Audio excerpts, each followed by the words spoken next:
mukomeje kumva radiyo ijwi rya Amerika ivugira i Washington DC mu kirundi n'ikinyarwanda.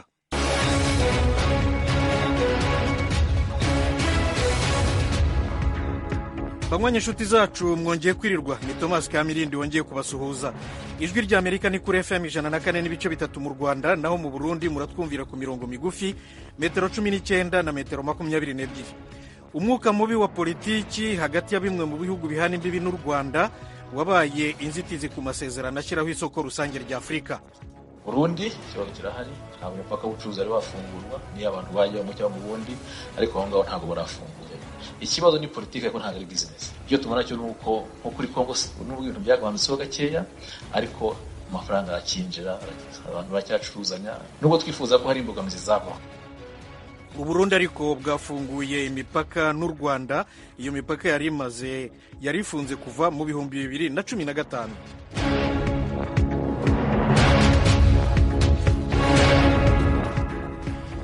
Muri Burkina Faso amasasu menshi yumvikanye mu bice bitandukanye by'umurwa mukuru wa Gadugu uyu munsi.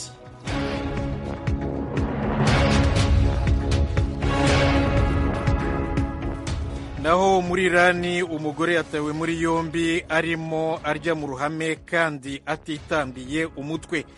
Ikaze muri aya makuru arambuye ni mu kanya gato cyane.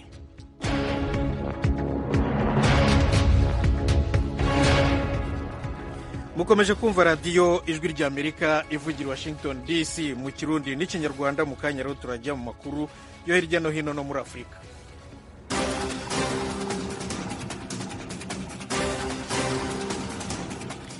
Muri Burkina Faso abaturage b'umurwa mukuru wa Gadugu bazindukiye mu rusaku rwinshi rw'amasasu. Ibindi kuri iyi nkuru ni Diane Ninazwe. Itorokanizo ry'amakuru y'abongereza Reuters ijwi rya Amerika dukesha ino nkuru ryavuze ko hari amasasu yumvikanye mu icungaro ry'ikirimba gishasha c'umukuru w'igihugu i Wagadugu. Ayandi yumvikana hari kambi nkuru ya gisirikare no muri amwe mu makartier y'i Wagadugu. Iyo torokanizo ry'amakuru y'abongereza ribandanya rivuga ko abasirikare batari bake bashinze ibirindiro ku mabarabara makuru yinjira ku kirimba c'umukuru w'igihugu, bazibira inzira zija ku nyubakwa za leta zikomeye zirimo ayinjira mu ngoro y'inama nshingamateka no kuyinjira ahakorera radiyo na televiziyo vy'igihugu, vyanahavuye bihagarika ibiganiro vyavyo vyose. Reuters ntiyashoboye kuronka uvugira leta kugira ngo atomore icabaye. Ntibiratomoka rero niba ivyabaye ari uguhirika ubutegetsi canke uguhakwa kubuhirika vyoba vyaburijwemo. Gusa ivyabaye vyose uno musi bishusha n'ivyigeze kuba mu bihugu vyo mu karere Burkina Faso irimwo vyakozwemo kudeta muri no myaka ibiri heze. Colonel Paul Henri Sandaogo Damiba haramutse wa Burkina Faso yafashe ubutegetsi muravyibuka mu kwezi kwa mbere kuno mwaka biciye muri kudeta. Ni kudeta yahimbaye benshi barimwo abasivile bayishimiye bavuga ko President Roch Kabore yavanywe ku butegetsi yarananiwe no gutuza imihari y'iterabwoba yitira idini rya Islam. Agifata ubutegetsi biciye muri kudeta ya gisirikare, Colonel Paul Henri Damiba yemeye ko azogarukana umutekano. Ibitero yamara kuva afata ubwo butegetsi vyariyongereye. Reuters ikavuga ko amasoko yayo yayibwiye ko ibi vyashavuje benshi barimwo abagize uruhara mu kumushikana ku butegetsi. Kimwe mu bitero vya hagufi nicagabwe muri nondwi ku mamodoka yari atwaye ibiribwa mu buraruko bw'igihugu. Ico gitero cahitanye abasirikare ba leta 11, abasivile 50 bakinyururizwamwo. Muri Afghanistani umwiyahuzi yiturikije n'igisasu gikaze cyane mu kigo cy'ishuri uyu munsi mu gitondo, yica abanyeshuri 19 akomeretsa n'abandi 27. Eugene Mukankusi aratubwira ibindi. Babyiboneye n'abayobozi muri polisi bavuze ko icyo kibombe cyatewe imbere mu kigo cy'uburezi cya Kaj Education Center mu bice by'umujyi wa Dash-e-Barshi mu burengerazuba bw'igihugu, ahiganje abashiyite b'abahazara. Abarusimbutse babwiye ibitangazamakuru byo mu karere ko hari abana 400 b'abahungu n'abakobwa bari batandukanijwe na rido nk'uko amabwiriza y'abatalibani abiteganya. Bari mu bizami byo kwinjira muri kaminuza ubwo bombe yaturikaga. Abarusimbutse bavuga ko umubare w'abapfuye uri hejuru y'uwatangajwe. Bongeyeho ko abanyeshuri bari bageze muri 600 mu ishuri, ariko ko abenshi mu bahasize ubuzima ari abakobwa. Umutegetsi mu kigo cya Kaje utifuje ko amazina yatangazwa yabwiye ijwi rya Amerika ko abanyeshuri byibura 25 bapfuye kandi ko abandi 35 bakomeretse. umukuru w'abadiplomate b'Amerika muri Afghanistan yamaganye icyo gitero cyo kuri uyu wa gatanu. Yavuze ko kwibasira icyumba cyuzuye abanyeshuri bakora ibizami biteye isoni, ko abanyeshuri bose bagomba kubasha gukomeza amashuri yabo mu mahoro kandi nta bwoba. Uyu mudiplomate yakomeje agira ati, twizeye ko abakomeretse bazakira vuba kandi twifatanyije mu kababaro n'imiryango y'abasize ubuzima. Noneho tunyarukire muri Irani, aho polisi yataye muri yombi umutegarugori wari urimo arya mu ruhame kandi adateze igitambaro bambara mu mutwe. Tim Ishimwe arabitubwira. Amakuru yitabwa muri yombi ry'uyu mugore yamenyekanye uyu munsi wa gatanu, atanzwe n'umuvandimwe we. Azira kuba yaragaragaye mu ruhame ari gufata amafunguro ya mu gitondo adateze igitambaro kizwi nka hijab abagore b'abisilamu batega mu mutwe. Ifoto y'uyu mugore witwa Donyarad yagaragaje aho yari yicaye muri resitora ari kumwe n'undi mugore w'inshuti ye nawe utari wambaye hijab. Ni ifoto yahise yihuta cyane ku mbuga nkoranyambaga, aho abakomeje kugenda bayihererekanya bashimiye aba bagore bombi basa nk'abumvikanisha ko ibi bakoze ari nko kwikura ku ngoyi y'amategeko ya Kiyisilamu. Uyu mugore yatawe muri yombi ubwo hari abandi bantu bari barimo kwigaragambya bamagana urupfu rwitwa Mahisa Amini. Uyu Amin yapfuye mu ntangiriro z'uku kwezi nyuma yo gutabwa muri yombi n'urwego rwa polisi bashinzwe ikurikizwa ry'amategeko agenga uyu mwambaro wa hijab bambara mu mutwe. Umuvandimwe wa Donyarad yanditse kuri Twitter ko ubwo ejo yahamagarwaga ngo yisobanure uyu munsi wa gatanu atagarutse mu rugo, ahubwo ko yahise ajyanwa muri gereza ya Evin igenzurwa na minisiteri ifite ubutasi mu nshingano zayo. Yongeyeho ko umuryango wabo uhangayikishijwe cyane n'ifatwa rye. Tugaruke muri Afurika, muri Somalia abarwanyi ba Al-Shabab bishe abakozi bacukuraga iriba mu majyepfo y'igihugu.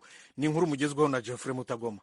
Abarwanyi ba Kiyisilamu bo mu mutwe w'iterabwoba wa Al-Shabab kuri uyu wa gatanu bishe abantu 12 bacukuraga iriba mu karere kajahajwe n'amapfa ko mu majyepfo ya Somalia, nk'uko bitangazwa n'umwe mu babibonye bikanemezwa n'umuyobozi wo ku rwego rw'ibanze. Ubushyamirane hagati y'ubutegetsi buriho muri icyo gihugu n'umutwe wa Al-Shabab ufitanye isano n'uw'iterabwoba wa Al-Qaeda utsimbaraye ku mategeko n'amahame ya Islam bumaze guhitana ababarirwa mu bihumbi kuva mu mwaka wa 2006. Ingabo za Somalia ziri ku rugerero zunganiwe n'amatsinda y'abasivili birwanaho zivuga ko mu byumweru bishize zagumye kwigarurira tumwe mu duce tw'ingenzi, ariko Al-Shabab yakomeje kugaba ibitero bikomeye. Igiheruka cyabereye mu mujyi wa Garele mu karere ka Gedo mu majyepfo y'igihugu. Abarwanyi ba Kiyisilamu bigabye ku bakozi bacukuraga iriba bakabatwikana n'ibikoresho byabo, nk'uko Mahdi Abdi, umuturage wageze aho byabereye akanabara imirambo y'abapfuye, yabitangaje. Aka karere ko mu ihembe rya Afurika kamaze imyaka 40 gafite ikibazo cy'amapfa adahwema. Umuryango w'abibumbye uravuga ko gashobora kwibasirwa n'inzara igihe kirekire.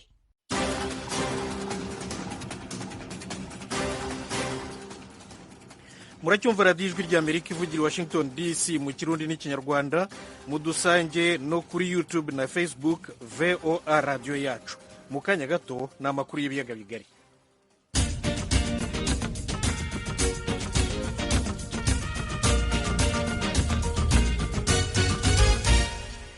Kuri uyu wa gatanu Burundi bwafunguye imipaka yabwo n'u Rwanda yari imaze imyaka 7 ifunze.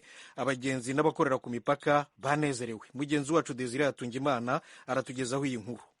Karakamwe ntangere ku ngenzi zije mu Rwanda zivuye mu Burundi eka no kuzinjira mu Burundi biturutse kurusha zahora zisabwa kuva uno musi rutari ngombwa. Siboshuti Eric akora akazi ko kwikorera imizigo, abo bita bakarani, yashitse Burundi atwaje umuzigo wari kwaraje Burundi. Yamenyesheje ijwi rya Amerika ko yashimishijwe n'ingene yakiriwe. Nagiye mbona ibintu nta kibazo biteye pe. Cyo banyakiriye nyine, abo twamaga dusabana bose mbona bangiriye ubwuzu, banyakira neza nta kibazo. Nanafunguye banyeretse aho maresitora ndafungura nta kibazo. None ushitse kuri diwani y'u Burundi ntaco bagusavye? Nshitse kuri diwani nyine ubona rintwaje baretse arangije guteza turamukana nta kibazo. No ku mupaka wa Ruhwa mu ntara ya Cibitoke bari banezerewe kubona umupaka wugururwa. Kwizera Imana Dieudonné yizera ko bagiye kwisununura mu buzima bwabo. Twari dufise akazi gakenya cyane bitewe nuko haca abantu bakenya b'imparugo, kuko hariho benshi bari bicaye bari bafise akazi cyane cyane. Hariho ingo zari zarabuza abagabo babo bari baragiye hakurya ku mvo zo kubura akazi. Bamwe batwabonye ko baragaruka kuko bumvise yuko hongeye kumera neza, na cyane cyane kuko tugiye kuronka akazi. Kuko urabona nawe ahuri, urabona ko nago ahora wasanga ahantu hangana nk'uko. n'abakora akazi ko kuvunja amafaranga bamenyesheje ijwi rya Amerika ko bizeye ko inzara batewe na COVID-19 hakiyongera ko ifungwa ry'imipaka y'u Burundi igiye guhera. Nzabonimpa Jean yizeye ko ingenzi buke buke ziziyongera akazi kakaboneka. Urumva hafunguye bica bisaba ko abantu bongera kunyura ngaha bakajya muri Kenya bakajya i Bugande guhiga ibidandazwa kugira ngo ubuzima bwongere bugaruke. Natwe nyine bacatunyura ko bakaturondera ko nk'amadolari yo kujya kurangura ibidandazwa n'andi mafaranga bifashisha mu Rwanda yo kwishura amatike y'imiduga. Bizogenda biza gake gake, byose no gushimira Imana kuko ariyo byose bikora. Imipaka Uburundi buhana n'u Rwanda yari igiye kumara imyaka 3 yugaye.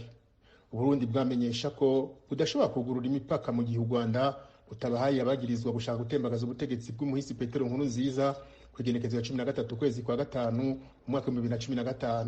Ariko abategetsi b'u Burundi guhera kuri President Ndayishimiye bama bamenyesheje abarundi n'amakungu ko ibiganiro hagati y'ivyo bihugu biriko biragenda neza. Naho imipaka y'u Rwanda n'u Burundi yari yugaye, nicabujije ko u Rwanda rufungura imipaka yago n'u Burundi mu kwezi kwa gatatu uno mwaka. Naho rero ingenzi zasanze imipaka ifunguye, abatari bake baratangazwa n'ivyashikirijwe n'umuvugizi w'umukuru w'igihugu mu kiganiro caremeshejwe n'abavugizi b'inzego za leta mu ntara ya Kayanza ku banyagihugu no kubamenyesha amakuru. Alain Diomede Nzeyimana yamenyesheje ko imipaka y'u Burundi n'u Rwanda kugeza kuri no wa gatanu yugaye. Imigenderanire hagati y'u Rwanda n'u Burundi imeze neza, mugabo kugira ngo yuguruke neza 100% hari ikintu leta y'u Burundi yasavye. U Burundi bwasavye ko abantu batembagaje leta muri 2015 bashikirizwa ubutungane bw'u Burundi. Ivyo bitabaye, ivyo byose abantu bagenda bavuga ngo imipaka yuguruwe nibizoba. Ivyo biruko mu gihe amakuru twahawe n'umwe mu bategetsi b'igipolisi kijejwe kugenzura imipaka PAF bene amakuru twakuye mu bushikiranganje bw'intwara hagati mu gihugu kuri no wa 4 ku mugoroba yatumenyeshe ko imipaka yose Burundi buhana n'u Rwanda izoba yuguruye guhera kuri no wa 5 kerekezo ya 30 kwezi kw'icenda, kandi niko vyari biri. Umutegetsi wo muri PAF yatumenyesheje ko bahawe ubutumwa ku munwa note verbal n'ubushikiranganje bw'intwara hagati mu gihugu, nabo bagasabwa kubushikiriza abo bajejwe kugira iyo ngingo yari hejeje gufatwa ije mu ngiro. Desire Atungimana ku Kanyaru mu majyepfo y'u Rwanda ku bw'ijwi rya Amerika.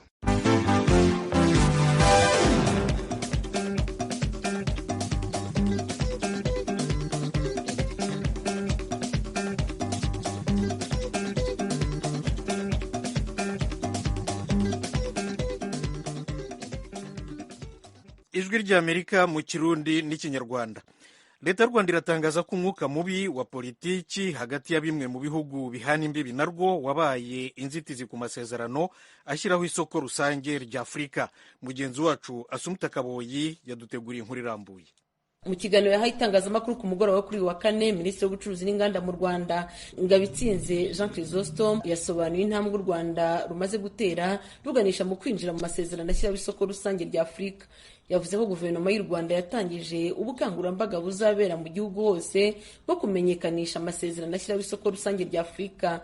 Minisitiri Ngabitsinze yavuze ko u Rwanda rwiteguye ndetse rukomeje gahunda yo gufasha abikorera kongera umusaruro w'ibikorwa mu gihugu, haba ushingiye ku buhinzi, inganda ndetse na serivisi. Aya masezerano ashyiraho isoko rusange agiye kumara imyaka 2 atangiye, ariko kugeza ubu ntaratangira gushyirwa mu bikorwa.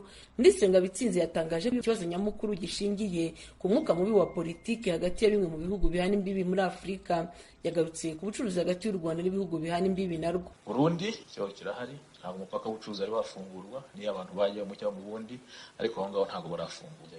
Ikibazo ni politiki ariko ntabwo ari business. Iyo tumana cyo nuko nko kuri Kongo n'ubwo ibintu byagabanutseho gakeya, ariko amafaranga akinjira, abantu bacyacuruzanya, nubwo twifuza ko hari imbogamizi zavaho. Habyarimana Strato, impuguke mu byerekeranye n'ubukungu, agaragaza ko kwikubitira ibihugu bituranye byari kubanza kunoza ubucuruzi hagati yabyo.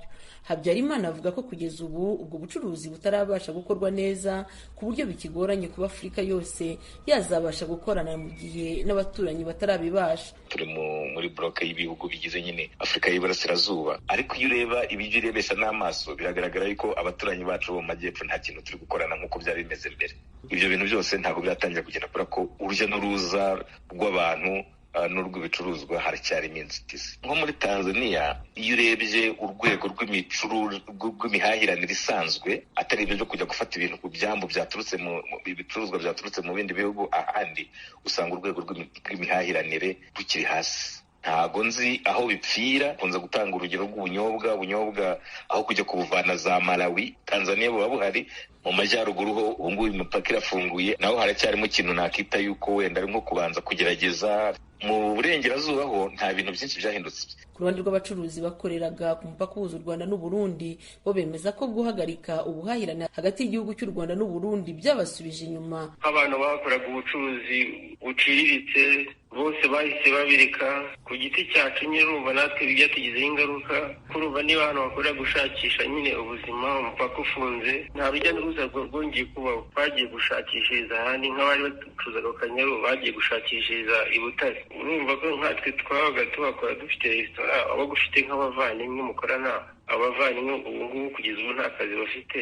Minisitiri w'ubucuruzi mu Rwanda agaragaza ko nubwo ari byiza guhahirana hagati y'ibihugu bituranye, bitazabuza u Rwanda kwerekeza no mu bindi bihugu bya Afurika biri kure yarwo. Bwa gucuruzanya si ukugira umuturanyi gusa ngo ko mugomba gucuruzanya. Uburyo ubucuruzi ucuruza ushobora kuvana inyungu. Nk'ubu turabona yuko rwose mu bihugu bya Afurika yaba ari Ghana, za Zimbabwe dufite ibikorwa remezo, baduhaye ubutaka, za Zambia, za Central Africa, za Mozambique, za Botswana dufite za agreement zitandukanye.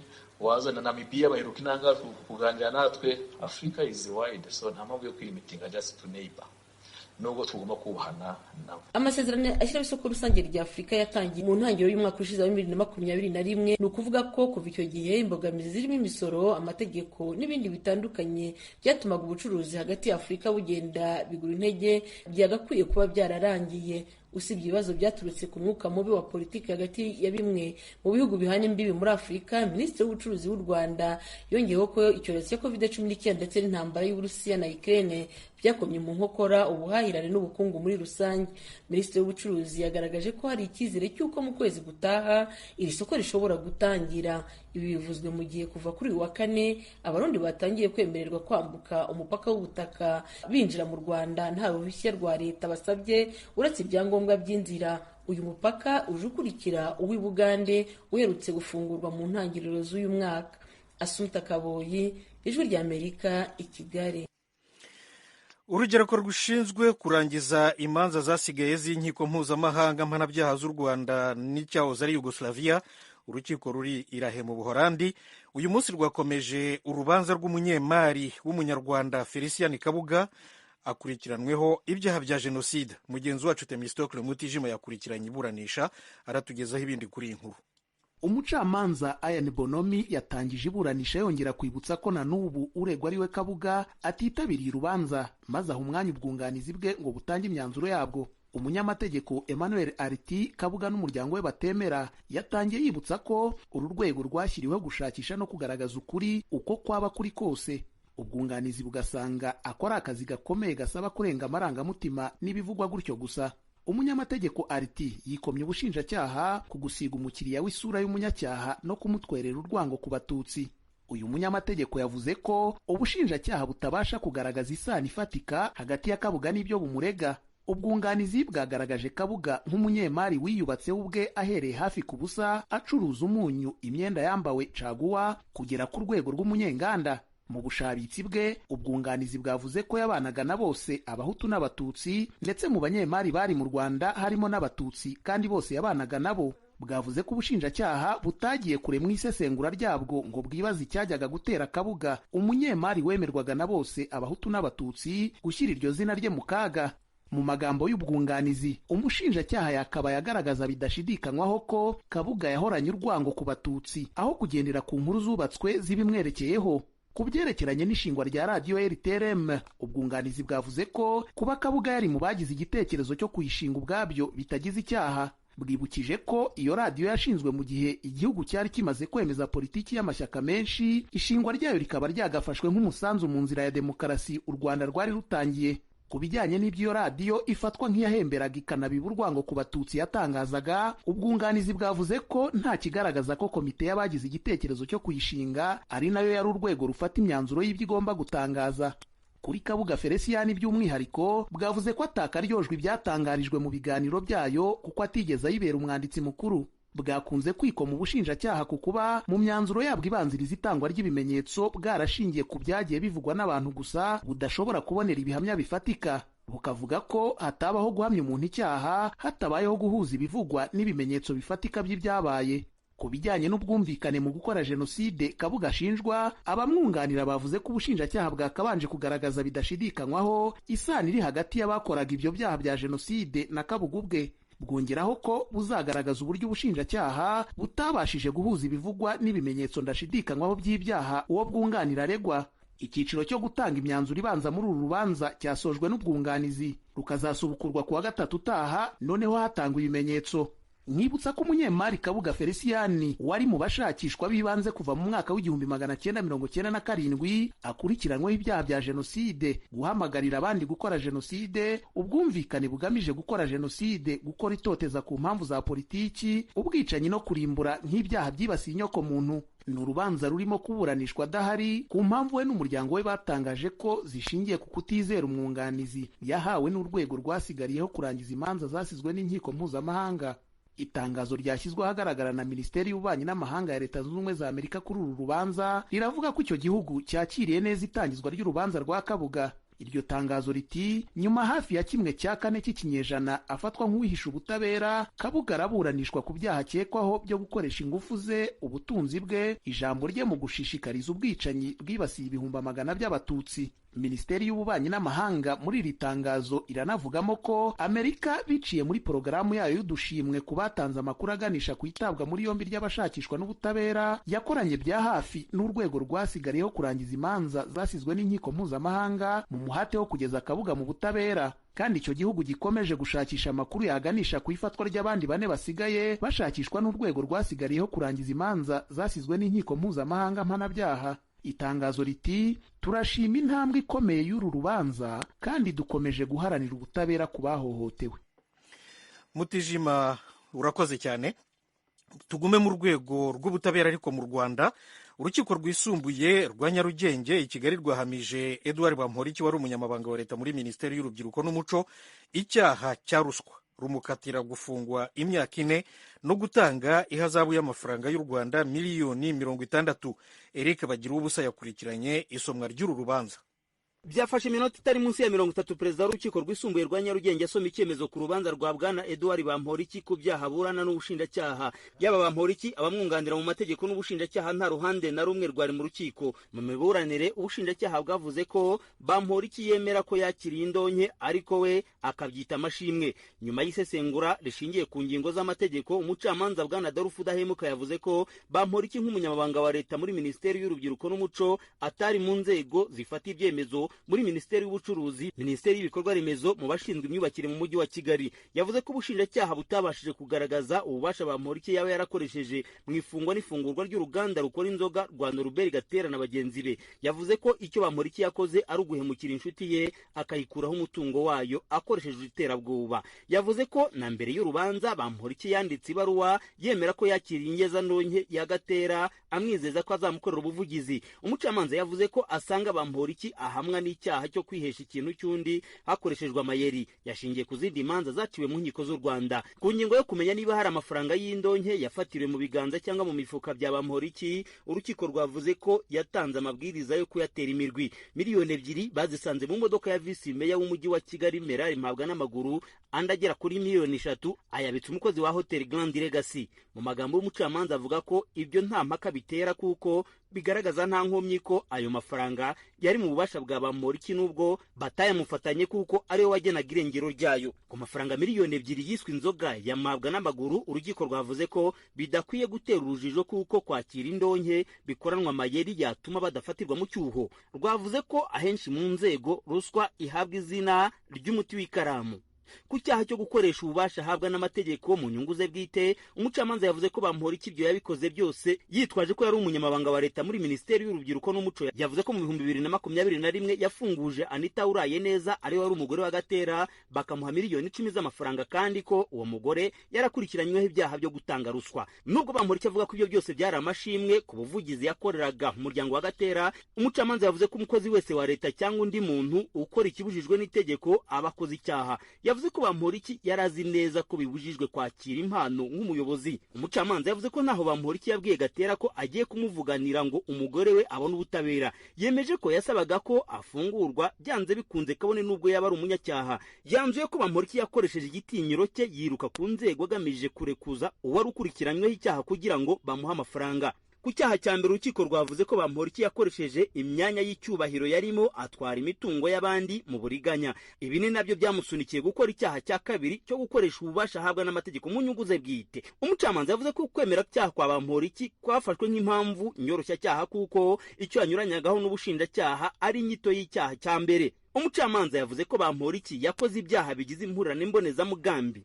Mu kumugabanyiriza ibihano urukiko rwahanishije Bamporiki igihano cy'igifungo cy'imyaka 4 muri gereza no gutanga ihazabu ya miliyoni 60 z'amafaranga y'amanyarwanda. Yari yasabiwe imyaka 20 na miliyoni 200 ku ngingo yo kumusubikira ibihano. Umucamanza yashimangiye ko Bamporiki nk'umuntu wari umutegetsi uzi ubwenge muri Minisiteri y'Urubyiruko n'Umuco azi indangagaciro na kirazira kumusubikira ibihano nta somo byabitanga. Bamporiki wari umaze igihe afungiwe mu rugo ari muri bake mu bategetsi bahawe ayo mahirwe byongeye ku cyaha cya ruswa u Rwanda ruvuga ko rutazigera rwihanganiye.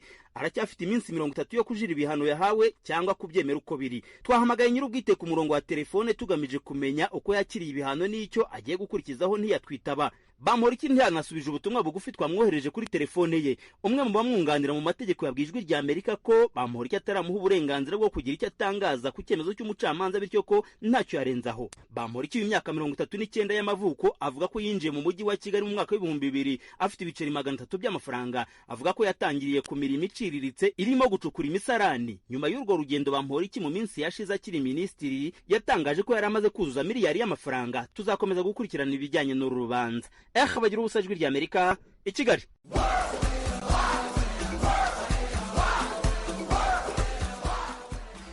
radiyo Ijwi rya Amerika ivugira Washington DC mu Kirundi n'Ikinyarwanda. Ako kazi kimwakamenye ni aka siporo. Nibyo rero siporo n'imikino mu mpera z'icyumweru turabibaza mugenzi wacu Jean Claude Munyandinda. Mu mpera z'iki cyumweru shampiyona y'umupira w'amaguru mu cyiciro cya mbere mu Rwanda izakomeza nyuma y'uko hari hashize ibyumweru 2 isubitswe. Imikino izaba igeze ku munsi wayo wa 4. Ejo kuwa gatandatu hazaba imikino 4. Kiyovu Sport izahura na Sunrise kuri stade ya Kigali Nyamirambo. Kuri stade ya Bugesera ikipe ya Bugesera FC izahura na Etincelle FC. Mukura Victory Sport ikazahura na Gorilla FC kuri stade Huye Butare. Mu wundi mukino uteganyijwe kuri wa gatandatu ikipe ya Marine FC izakina na Rayon Sport kuri stade Umuganda i Rubavu. Ejo ku cyumweru nabwo hazaba imikino 4. Ikipe ya Rutsiro FC izahura na AS Kigali kuri stade Umuganda i Rubavu. Musanze FC izahura na Espoir FC kuri stade Ubworoherane i Musanze, naho Rwamagana FC ikazahura na APR FC kuri stade Ingoma mu ntara y'Iburasirazuba. Mu wundi mukino ikipe ya Police FC izahura na Gasogi United kuri stade ya Kigali i Nyamirambo. Kugeza ubu nyuma y'umunsi wa gatatu wa shampiyona amakipe abiri ariyo Kiyovu Sport na Rayon Sport ni ari ku isonga akaba afite amanota 9 mu mikino 3, naho amakipe 3 ariyo Police FC, Bugesera FC na Rwamagana FC kugeza ubu nta nota na rimwe arabona. Tunyarukiye mu mukino w'intoki wa volleyball nyuma y'igihe kirekire u Rwanda rwarahawe ibihano birubuza gutegura amarushanwa, kera kabaye shampiyona y'uyu mukino igiye kongera gutangira. Iyi shampiyona izatangira ejo kuwa gatandatu ikazitabirwa n'amakipe 7 mu bagabo n'amakipe 6 mu cyiciro cy'amakipe y'abagore. Amakipe y'abagabo azakina ku Gisagara, naho abagore bakazakina mu ishuri rya APRC Huye mu mujyi wa Butare. Amakipe 7 azaseruka muri shampiyona ya volleyball mu cyiciro cya mbere mu bagabo ni Gisagara Volleyball Club, Kirehe Volleyball Club, APRC Ngoma, Reg Volleyball Club, APRC Musanze,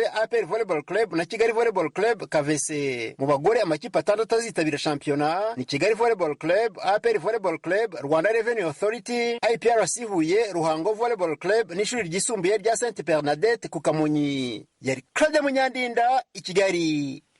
radiyo Ijwi rya Amerika mu Kirundi n'Ikinyarwanda. Naho rero dushoreje amakuru y'uyu munsi, gusa mbirutse yuko Uburundi bwafunguriye abagenzi imipaka yabwo n'u Rwanda. Imipaka yari imaze imyaka ifunze, naho Edouard Bamporiki wari umunyamabanga wa leta muri minisiteri y'urubyiruko n'umuco yahamijwe icyaha cya ruswa n'urukiko rwisumbuye rwa Nyarugenge i Kigali rumukatira gufungwa imyaka 4 no gutanga ihazabu y'amafaranga y'u Rwanda miliyoni 60. Yaburanye yemera ibyaha, umushinjacyaha yari yamusabiye gufungwa imyaka 20 n'ihazabu ya miliyoni 200. Afite iminsi 30 yo kujurira. Maze rero ndabashimiye cyane rwose, mukomeze mugubwe neza na gahunda za radiyo yanyu Ijwi ry'Amerika. Umugoroba mwiza, ariko cyane cyane weekend nziza. Murakarama.